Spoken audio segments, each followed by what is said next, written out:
So after I studied animal care at the Elmwood campus, I decided that I wanted to do some volunteer work, and I wanted to work with animals that I'd never come across or worked with before. So I volunteered in South Africa. It was at a facility that told me that there were some lion cubs that had been rejected or orphaned by their mothers, and so they needed some volunteers to come and help look after the lion cubs. So I went to South Africa, I bottle fed the cubs, I played with them and helped raise them. And I went back again 2 years later to do the same thing at the same facility. And shortly after I got back, I found out that they were actually taking part in something called canned hunting, which is a large industry involving lions and other animals in South Africa.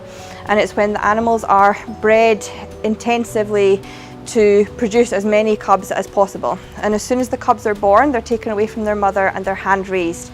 They are hand raised by volunteers like myself who think that they're doing a good thing, and they are also interacted with by people who pay to go and play with them and have their picture taken with them.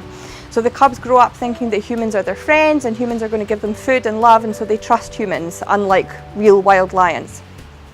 When the lions are fully grown, the females are either sent back to other breeding farms, or the males will be sent into hunting farms. So when I found out that this was happening to the animals that I had raised, I was of course incredibly upset, and I decided I wanted to do something about it. So I found a place in Florida in the USA called Big Cat Rescue, and they have an internship program for people of all ages and backgrounds. So I learned about the animals and the industries there, and then a few months after I got back from that, I decided I wanted to go back to South Africa. So I found a sanctuary called Panthera, Africa, which is located in the Western Cape, about 2 hours from Cape Town. And I went there originally for 3 months. I ended up staying for 2.5 years as a staff member. They also rescue animals from very similar situations like the canned hunting and the breeding farms.